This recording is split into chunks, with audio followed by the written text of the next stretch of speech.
Okay, so welcome to video number 6.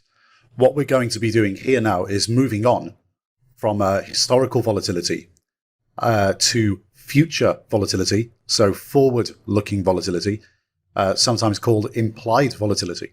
Now, this is a big topic, so we've decided to split this into 2 videos. So in video number 7, Chris is actually going to show you how to calculate your own implied forward-looking volatility. And in this video, I'm going to introduce you to a lot of concepts and understanding behind implied volatility that is very important for your skill sets, not just as a retail trader, but also for pro traders. So let's crack on. Market volatility. Well, so far, what have we done? We've realized so far historical volatility by calculating distribution of returns and average true range percentage. And we've done this for multiple market instruments. And by doing it, we've come to obviously a number of conclusions and acquired a whole bunch of tools to help us assess both opportunity and risk. So utilizing historical volatility in order to gauge the future expected returns of assets over assumed time horizons. Now what we're going to do, we're going to look at future volatility, implied volatility, so expected volatility in the future as priced right now by the market. Now, it stands to reason that historical volatility, as you've seen when we downloaded all of the past data for asset prices in order to analyze historical vol, it stands to reason that historical volatility is just factual. It's data. It happened in the past and it can't change. Implied volatility, however, is the volatility that's expected, that's priced in, given all the current market information now of what is to occur in the future, and it can actually fluctuate. And that's very important to understand, because implied volatility, because it can change, because it can fluctuate, it's changing because expectations of the future are always dynamically changing in the market. Now, obviously, Chris later is going to show you the ways of calculating implied volatility, so you can use that yourself forever in the future. That's the mechanical side of things. What we want to help you understand here, by introducing you to a few things and few ideas and concepts, what we want to help you with here is to have a broader understanding and idea of what volatility means and what it can do before we show you the mechanical side of volatility. It's very important for retail traders and professional traders to understand this, because it's very easy, when you're in trading and you're crunching data a lot, to get lost in the data and not think of the bigger picture and understand what all this really means. Looking at the bigger picture, one of the most important things you're ever going to do as a professional trader, not least a retail trader, is to assess the overall market volatility. What does that mean? Well, it's the overall market expectation of future volatility. So implied market volatility. And market volatility has implications that retail traders on the whole don't fully comprehend. What we're going to discuss here is why market volatility is so important to both a professional trading strategy and a professional trader's risk management. And obviously, as a retail trader, you can take this information, understand the bigger picture, and apply it to your own processes and risk management. So what do we look at when we look at market volatility? Well, in the United States, it's obviously the S&P 500. And what we're looking at is the VIX, the VIX, the VIX. It's the CBOE Volatility Index, the S&P 500 CBOE Volatility Index. And here on the screen, we've got the VIX charted from 1997 to 2020. And you can see, there's troughs, there's peaks, there's big moves historically. You can see that there's long periods where the VIX stays lower, and then small periods where the VIX goes a lot higher. And yes, you've guessed it right. The lower periods are generally associated with stable markets, and the higher levels are generally associated with uncertain and volatile markets. So let's try and understand this in the bigger picture. What is the S&P 500 VIX? Well, the VIX is a measure of the implied volatility of the S&P 500 index options. So we've got, on a weighted basis, the S&P 500 and the options on the index of the weighted index. So it's a quoted percentage, and it's the expected movement in the S&P 500 index over the upcoming 30-day period, which is then annualized. And it's dynamic. It's calculated all in real time. So, for example, if, say, the VIX is 15, this basically represents an expected annualized change of 15% over the next 30 days. So annualized, but over the next 30 days.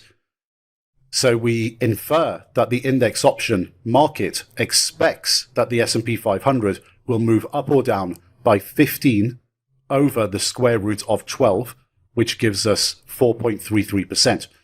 So we're expecting from a level that's annualized at 15 over the next 30 days, we're expecting that the S&P 500 will move up or down 4.33% over the next 30-day period. Now, don't worry too much about the calculations and how they work at the moment. Chris is obviously going to show you how all this works in the next video with the spreadsheet calculation exercises. But let's just take for granted that the numbers are right here, and move on to try and understand the bigger picture here in this video. Now, index options are priced with the assumption of a 68% likelihood, so that's one standard deviation, as you must now recall from previous videos, so the distribution of returns video. So index options, they're priced with the assumption of a one standard deviation, 68% likelihood, that the magnitude of the change in the S&P 500 in the next 30 days, so that 4.33%, that will be the move up or down, okay? That's important to remember, both up and down. So remember, it's both risk and opportunity. And, how has this worked out? Well, the prices of call and put options are used to calculate the implied volatility, because volatility is one of those factors used to calculate the value of the options. How does it work? Well, higher volatility of the underlying security makes an option more valuable, and lower volatility of the underlying security makes an option less valuable. Why? Because, well, a higher option price implies greater volatility, all things being equal. And that's because if there's more volatility, then it means there's a greater probability that the option will expire in the money. So the option is more valuable. And obviously, vice versa is true as well. If there's lower volatility expected, then the probability that the option will expire in the money is lower. So the option will be priced lower. So, assuming all other inputs remain equal, a greater volatility implies higher option prices. And vice versa, higher option prices imply there must be greater volatility.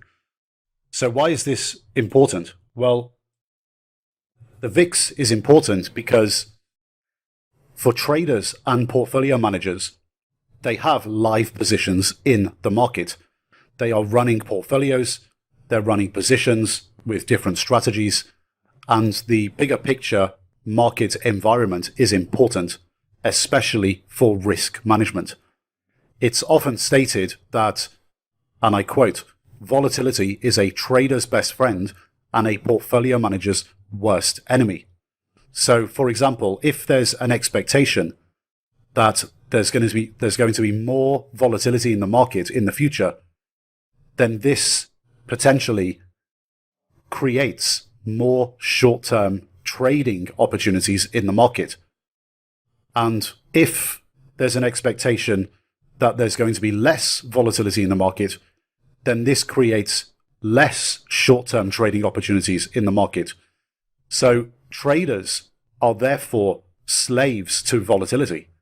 If there is no volatility, there are no opportunities or risk in the market. Now, professional traders are totally aware of this fact, and we don't seek to profit or try to profit on short-term positioning when volatility is expected to be low. We remain long-short portfolio managers with a 1 to 3 month time horizon on all of our positions in our portfolios. Now, when volatility increases by a big percentage move in a short space of time, well, this just means that the expectations of future volatility in the market have aggressively shifted. And what professional traders tend to do in this scenario is switch from being portfolio managers to shorter term opportunistic traders. Now, let's try to understand this in a bit more detail, because this is going to be extremely useful for you going forward.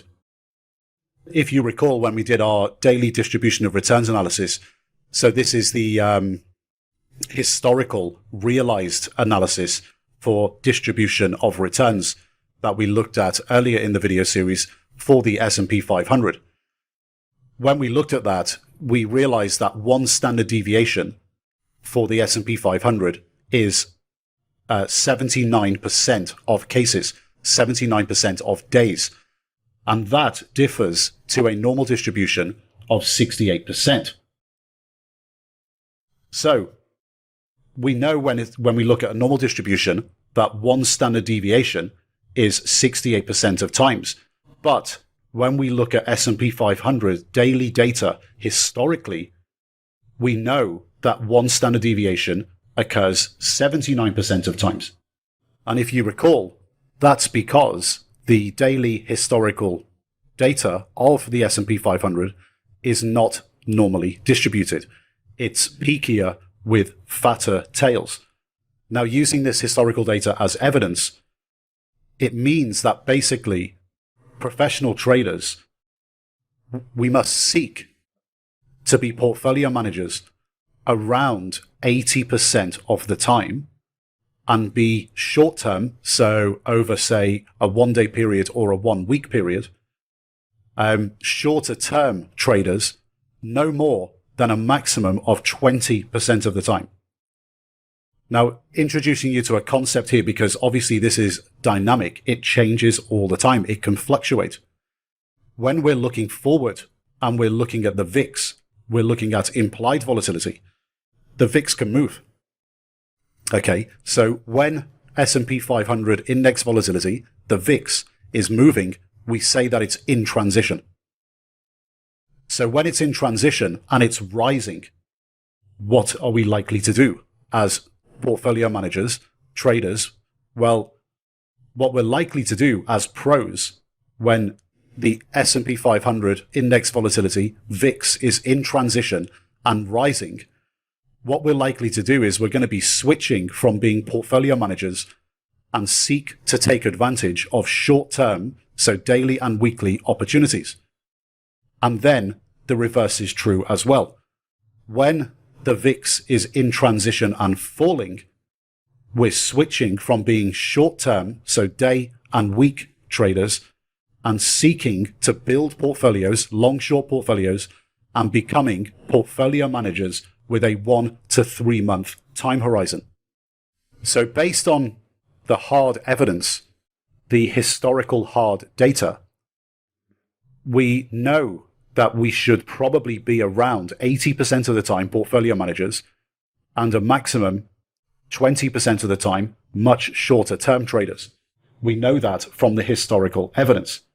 But when we take this in combination with the VIX, because the VIX is live, it's dynamic, it's moving, it can fluctuate as expectations of future volatility change, we can use that as an indicator to understand whether we should remain portfolio managers or we should be transitioning to shorter term trading, or we should be transitioning from shorter term trading to become long short portfolio managers. And the mix is 80-20 as evidenced by history. So all you Pareto lovers out there, Pareto lovers of the natural order, yes, the 80-20 rule applies in financial markets. And this is one of the main reasons why retail traders tend to always lose money, because they perceive that professional traders are always seeking to gain from quick short-term opportunities in the market. Unfortunately, you should be realizing this by now, by this stage in the video series, because we've been through multiple analyses of volatility. Unfortunately, that's just totally wrong. All professional traders in reality are first and foremost portfolio managers, and we're traders second.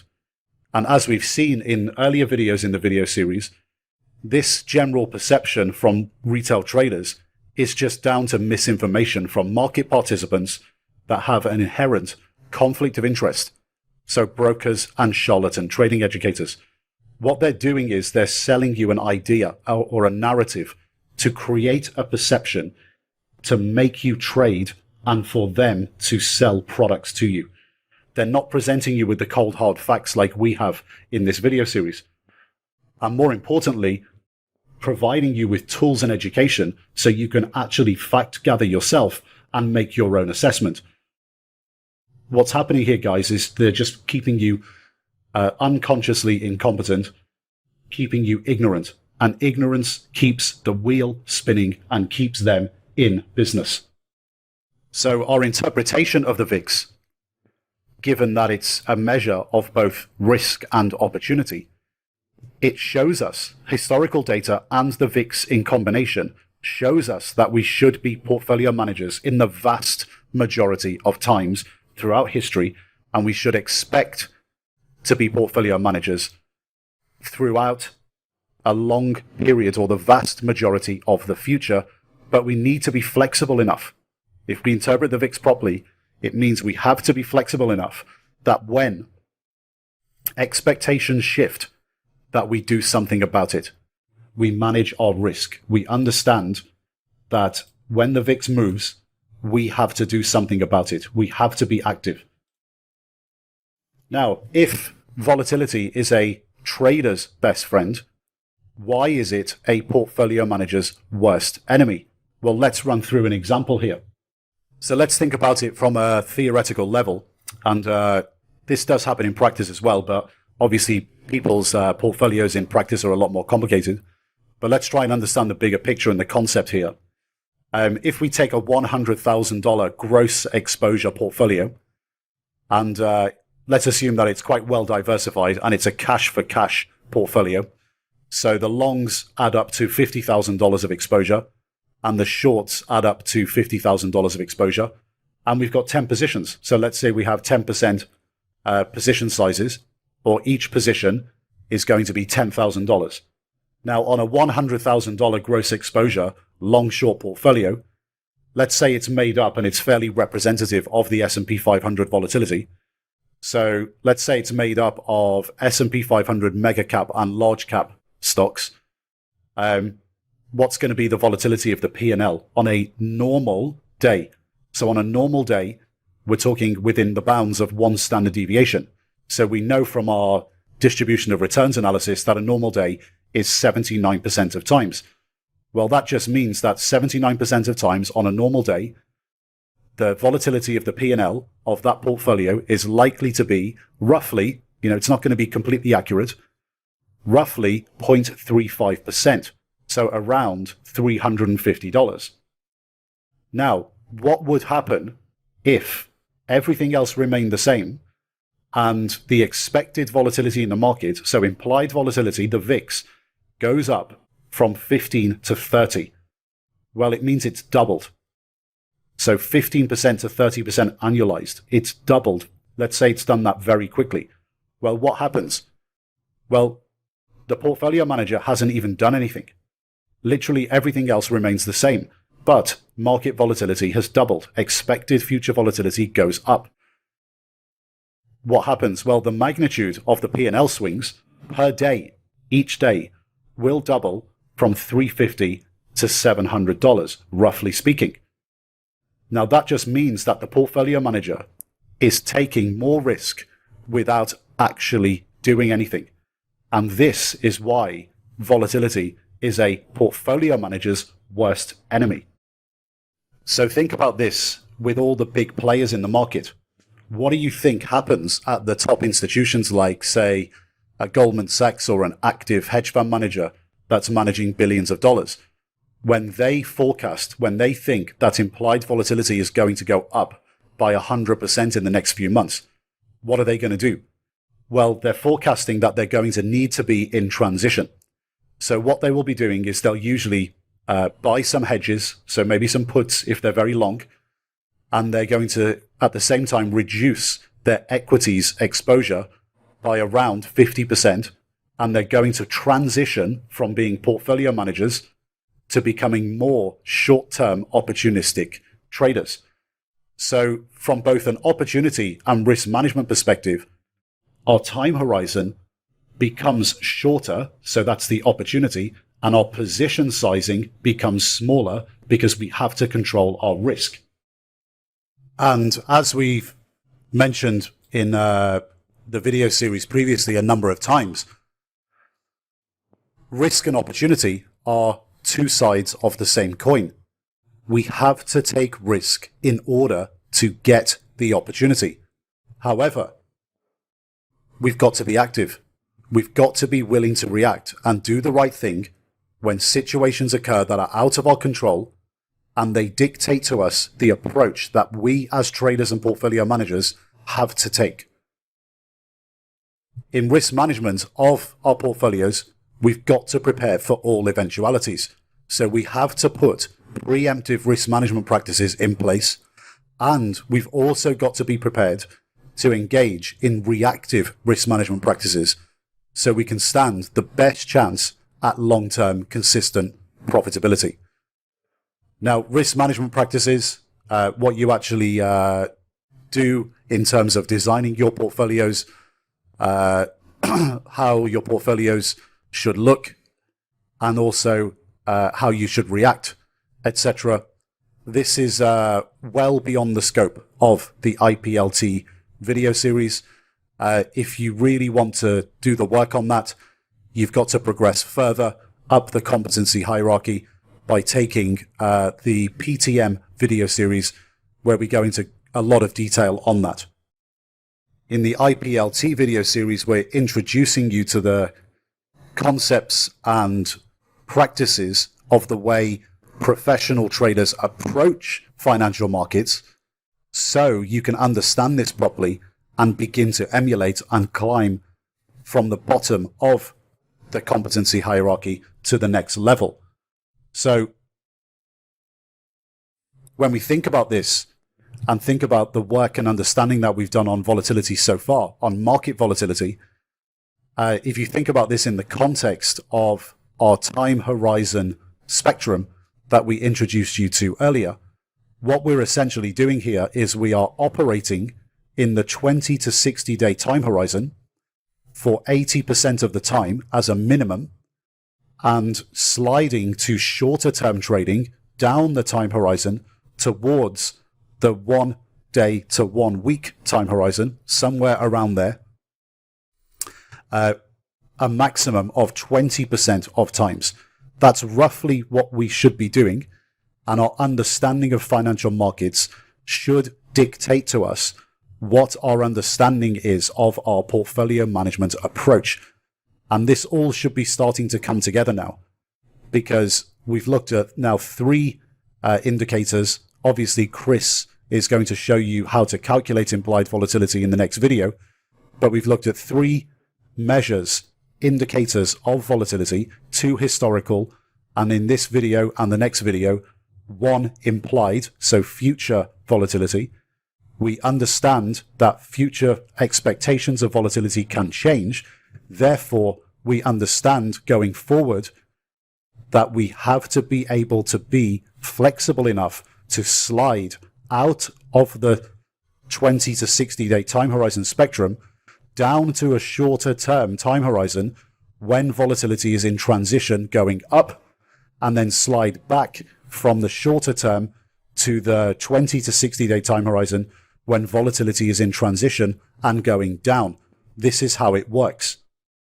Now, don't forget, and to put this into context, we obviously still have to have our systematic process in order to generate ideas, get the timing right, get the trade structures right, and then have preemptive risk management and reactive risk management when we're putting positions on.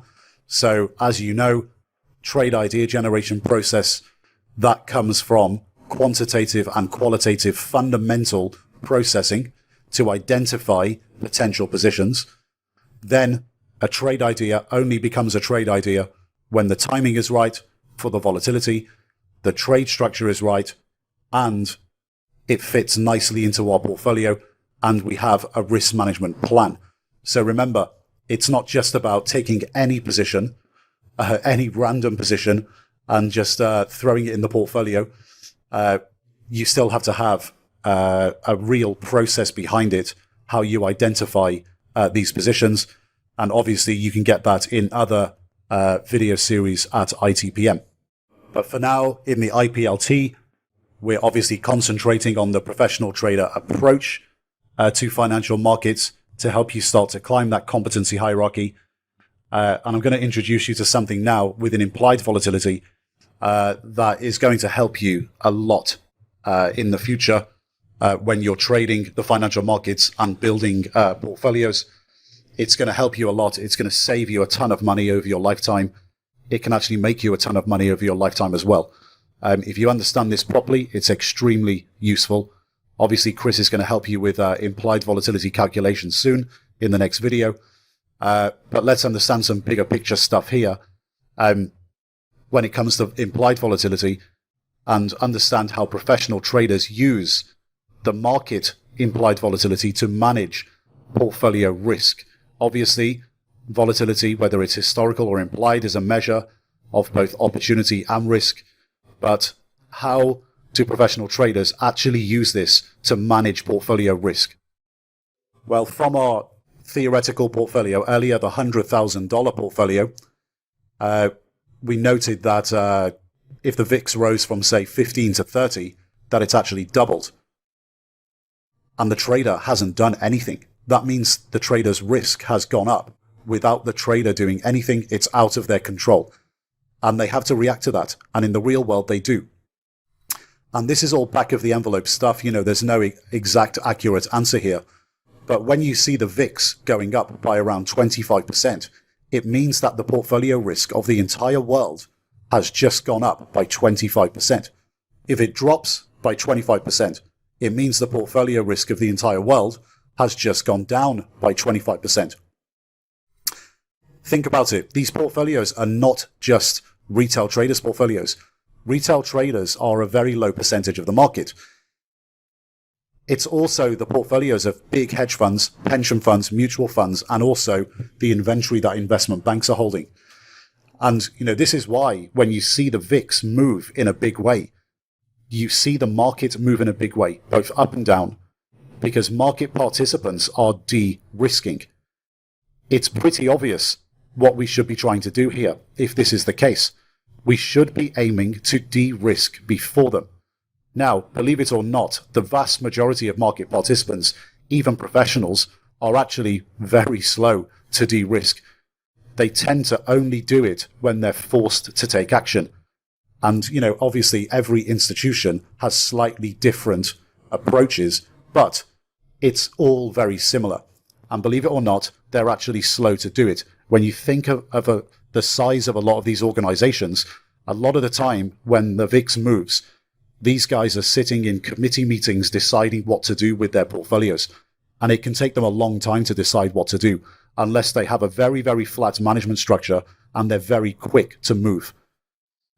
Some of these guys are actually very, very sophisticated, but most are actually not. They're very, very slow.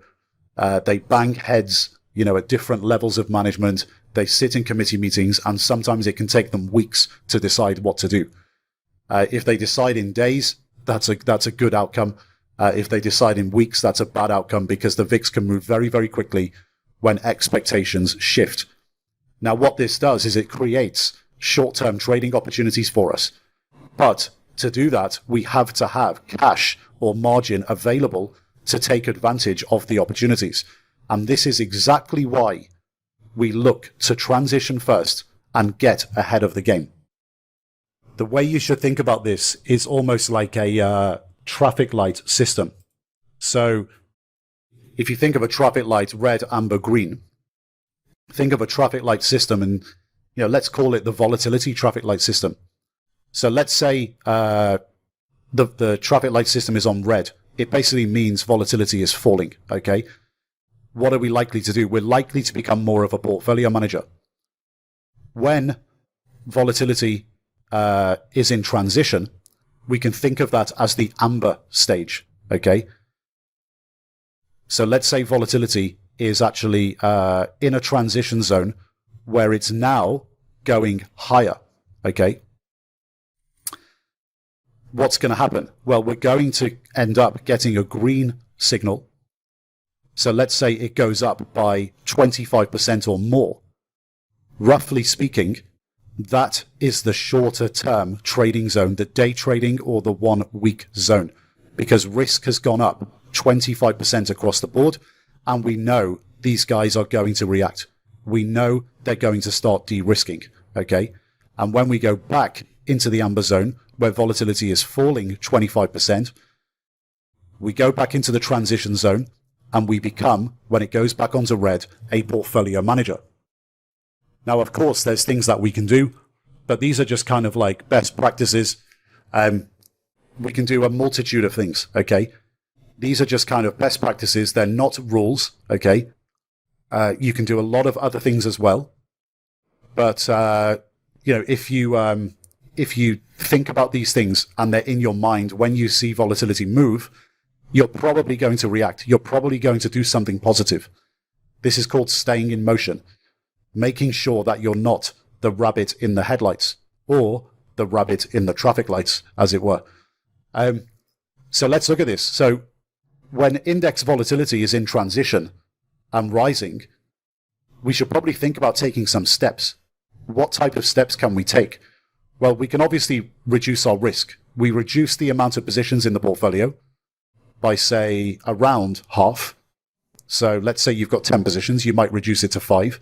We obviously raise some margin when we do that in order to take advantage of shorter term opportunities. You could also reduce all of your positions by 50%, or you could also, when you reduce the amount of positions, reduce the remaining position sizes by another 25-50%. And then we can take a short-term trading approach, look for those opportunities, and take directional bets over a 1 to 5 day time horizon. Now, what happens when we get the reverse? When volatility is actually falling by, say, 25% or more? Well, we're probably transitioning again. We're going from a shorter term outlook, shorter term trading, to more of a portfolio manager. What we're likely to be doing is starting to increase the amount of positions in our portfolios by up to 100%. So let's say we went from 10 positions down to 5, reduce those remaining position sizes as well by 25 to 50%, but then volatility started to turn and started to fall. What are we going to do after we've taken advantage of shorter term trading opportunities with the margin that we've got in our trading accounts? Well, we're likely to be increasing the amount of positions by, say, 100%. So we go from, say, 5 positions back up to 10, and we start picking the levels where we do this on a discretionary basis to increase the amount of positions and increase position sizing. We're obviously now going to take a more portfolio-based approach and look for opportunities to make money over the 1 to 3 month time horizon. So we don't have to have freely available margin to take advantage of shorter term opportunities while others are de-risking in the market. We can put that cash to work in a diversified long-short portfolio. Now, you've obviously heard me referring to reactive risk management a few times during the video series. Consequently, this is one example of it. But this isn't, reactive risk management based on one stock, based on whether it's a winner or a loser in your portfolio. This is at the portfolio level across the board. So it's not based on fundamentals. This is really based on risk management at the portfolio level, okay?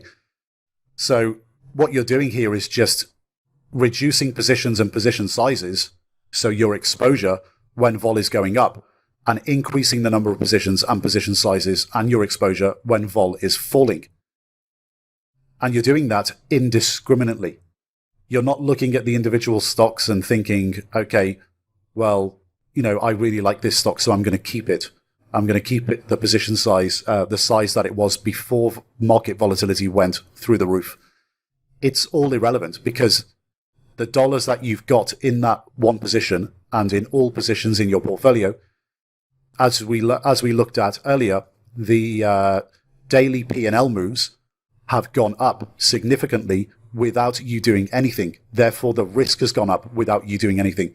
So you have to be in risk management and exposure reduction mode. You're forced into doing it. And, instead of being in a situation where you're the rabbit in the headlights, rabbit in the traffic lights, and you're in a situation where you do this too late, we're doing it quickly, and we're doing it in a way before everyone else does it, so we can raise margin and we can be in a position where we can actually take advantage of the shorter term opportunities. Because if we don't, we're not going to be able to take advantage of them, and we're going to be sitting ducks. We're going to get killed. Okay. So we're doing this indiscriminately, reducing the dollar exposures regardless of idiosyncratic fundamentals of each position. And we're increasing our exposures later on when we see volatility come down again, when we become more of a portfolio manager. We're increasing exposures based on the future fundamental outlook. Now, this type of general approach and, the suggested actions that you would take in a situation like this, the caveat here is that, these are not rules. We're not telling you to stick to a rule book here, okay? There's no hard and fast rules or hacks in trading. And there's no hard and fast rules or hacks that can tell you exactly what to do in your portfolio when the VIX goes up or down aggressively. This is just something that you have to think about and some example actions that you should probably think about taking. You might come up with other ways of doing things, okay? But things that you need to be thinking about that, I want to put in your mind that must be there. You must be thinking about and wary of when you see the VIX begin to move either aggressively up or aggressively down. The caveat is that you need to come up with your own way of doing things because everything is situational to the moment you're in, okay? There's no hard and fast rules or hacks that you can apply to every single market condition, okay? There's no driver's manual that you can buy. There's no rule book, okay? Do not become a rules-based monkey retail trader. It always leads to making lazy and uninformed bad decisions in trading. You have to be flexible. It's all based, situational based on what is going on in the market at the time. So you've got to be flexible. Do not stick to rules. Do not stick to dogma because they create losses, okay? Everyone's risk tolerance is different. Everyone's portfolios look different. Everyone's strategies are different. And portfolios are built differently, okay? Don't stick to this as a, I have to do the exact thing that Anton says every time. Okay, it's not a rule book. Just, I want it to pop into your head when the VIX moves that you should probably think about doing something. And then based on the situation at the time and your read on the market, you will come up with ways of doing things yourself. Okay. So these are just examples. So, when the VIX rises aggressively, you obviously have to interpret what's happening in the world and why it's going up fast. If you don't like the volatility, you don't like the risk, then of course you have to start reducing exposure. You can do that in so many different ways, okay? This is just one example of how you would do it that we've given you today. Consequently, on the other side of the fence, when the VIX falls aggressively, you have to interpret again what's happening in the world and why it's falling fast. If you're finding it hard to make money trading short term, you've got to take that as a sign, okay? So take those two things hand in hand. You see the VIX falling fast, and you're now beginning to find it difficult to make money short-term trading, okay? Take that as a sign. You've got to start sliding back up into the 20-60-day time horizon and starting to build a well-diversified long-short portfolio. If you don't take this approach, then you're not maximizing your opportunities as a trader, and you're not taking the professional trader approach, which is why we keep saying, and we've literally proved it to you in the numbers, retail traders, the perception that pro traders are always short-term is completely incorrect. You're not maximizing opportunities. When volatility is low, if you're a day trader or a very short-term 1 week swing trader, and you're just sitting there trying to make money all the time short-term, you're not maximizing your opportunities.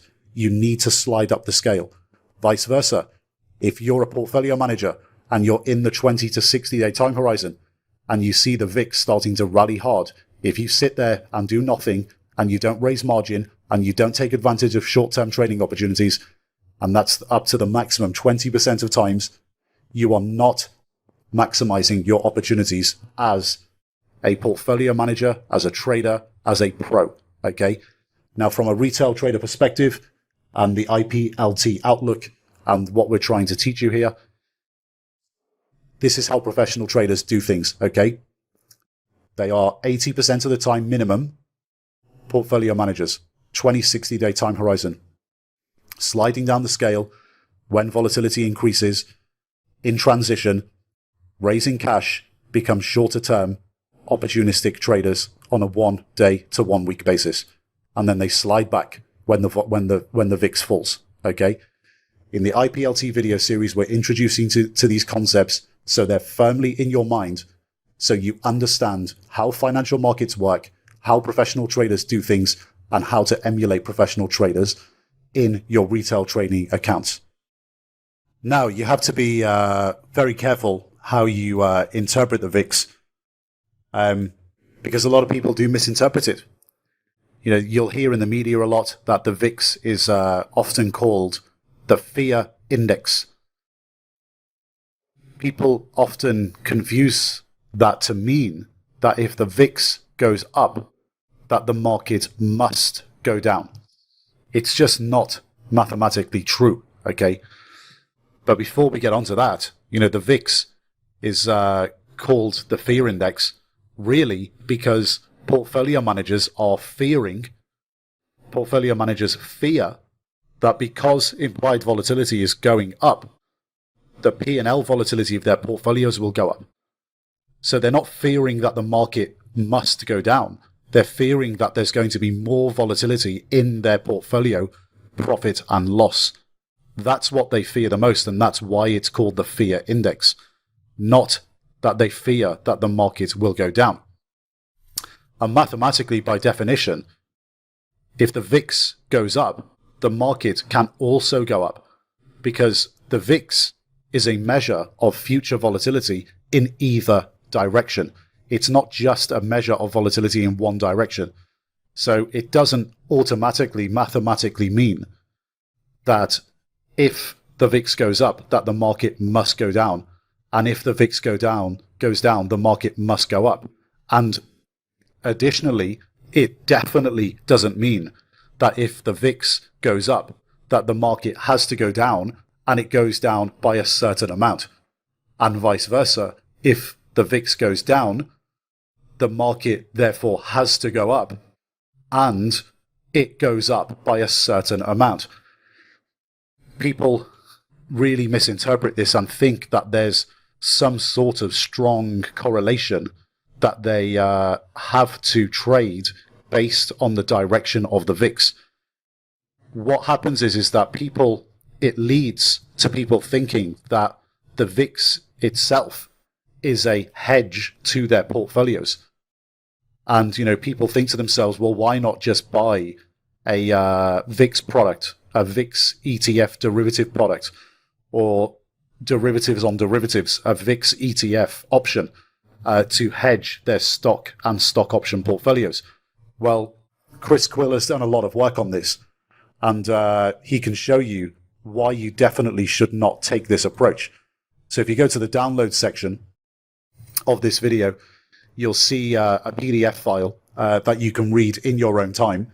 The PDF is a full explanation of why VIX derivatives are not suitable hedges to stock and stock option portfolios. And the conclusion generally is that the VIX derivative instruments that are available in the market are genuinely not good portfolio hedges over time. But let's conclude what we've learned here before we go over to the next video, where Chris is going to show you how to calculate implied volatility for yourself. Let's conclude on what we've learned here. So what is the VIX? It's a measure of S&P 500 market level volatility, and it tells us a number of things. It's a useful gauge also of what actions we should take in general as traders. So first and foremost, when we combine it with the distribution of returns analysis and other historical realized vol calculations, like average true range percentage, for example, it tells us that we should, in all probability, be portfolio managers with a 1 to 3 month time horizon, 80% minimum of the time, and day to weekly traders a maximum of 20% of the time throughout history, and therefore we should expect to be that going forward. Okay? What it also does, why it's also useful, is it can tell us what actions we can take. It implies what actions we can take. Okay? So when the VIX moves aggressively, both up and down, we can use it as portfolio managers and traders as an indicator for shifting our approach. So transitioning from portfolio managers to traders, and then back again from traders to portfolio managers. But that does come with caveats, guys. Everything is situational. And at that moment in time when we're witnessing it, we still have to interpret what's actually going on before we can take the required actions. Now, if you've downloaded the PDF, had to read through it, when you read through it, you're going to realize that the VIX itself and derivative instruments of the VIX that have been created by providers to synthetically replicate the VIX are actually not suitable trading instruments to offer hedges to portfolios. What we have to do, the action we take as traders, we must do it ourselves. We can't outsource this, okay? We've got to be reactive at the time, interpret the information that's available in the market at the time, and react. It's more beneficial to do it this way than to expose yourselves to synthetic hedges that don't really work. We trade the positions themselves, we reduce exposure, we increase exposure accordingly, or we buy options outright as hedges prior to the move or in the early stages of a VIX move. We recognize what's going on, and on a discretionary basis, we take action. Now, in the bigger picture, understanding the VIX properly to enable a more professional trading approach by retail is very crucial.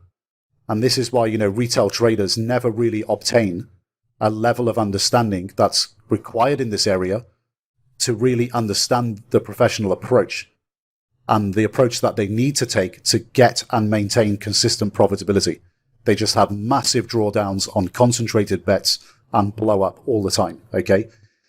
At ITPM, all of the institute traders understand what's going on, okay, when there's market moves like this, when there's moves in implied volatility like this, okay, because they understand what it is and what it means, okay. The institute traders understand this because they've just been educated properly. They know what to do when volatility moves, and they just do it, okay. And this is why, for example, when vol moves aggressively up and the market falls, long-short portfolio managers massively outperform on the way down. And if you remember, earlier on in the video series, we introduced you to the concept of alpha and absolute return, and the example of, say, over a business cycle, when the market goes up for 5 years, 6 years, 7 years, and then drops. Long-short portfolio managers are making money on the way down, while other people, long-only managers and retail traders, are generally long-only, and they get completely wiped out. They have massive drawdowns and get wiped out, okay? So they lose all of their performance in the period when the market goes up, and they don't know what to do when the market goes down. They're not reactive. They don't see the situation happening, and they don't do something about it.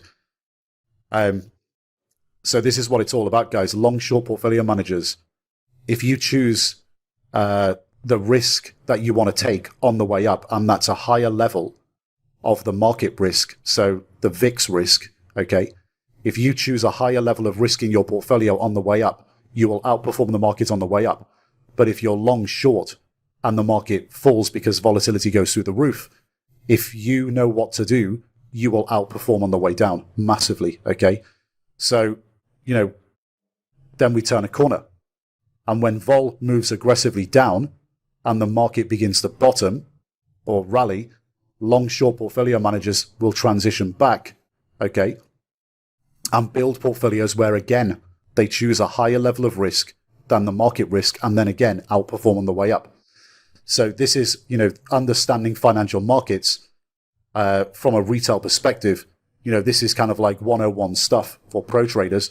But, to get you out of that level of unconscious incompetence, you've really got to understand how this works, okay? Now, I'm sure you can think of past experiences where the market's, gone up for a very long time and then fallen very quickly. We've had a couple of those over the last 15 years. It's been a wild ride. But, the guys that really understand this have not been caught out on the way down, and they've done the right thing on the way up and never lost sight of what it really means, okay? So try to understand it. Obviously, you can rewind the video whenever you want, go through it again, but try to understand these concepts and understand that implied volatility is very important. Future expected volatility is dynamic, and it can shift. Historical volatility is hard-coded data, and it cannot be changed, okay? What I'm trying to do here in this video is introduce you to the concept of being dynamic in your own portfolio by understanding that implied volatility is dynamic as well. And you can also, obviously, react and do things to make sure that you never blow up, okay? So, moving on to the next video, you'll see in the download section a big spreadsheet that Chris has put together called the Implied Volatility Calculator. Chris is now going to show you how to calculate implied volatility for yourself from all the publicly available options prices and other data. Now, although you can actually obviously go to many third-party data sites and get implied volatility numbers for specific instruments via their options prices, it's a useful exercise for you to know how to do this. So you can do this for yourself forever, okay? So why is it useful? Well, firstly, you can check if the implied volatility number that you see on a website is actually right. So it's a head check to make sure that you're doing the right thing, okay? And secondly, if you do have any ambition whatsoever to go into the professional side of trading, you're going to have to learn how to do this anyway. Either way, it's just very, very useful to know how to do it. So pay attention in video 7.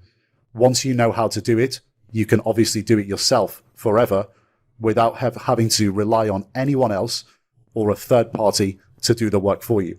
And I'll see you when I come back in later parts of the video series.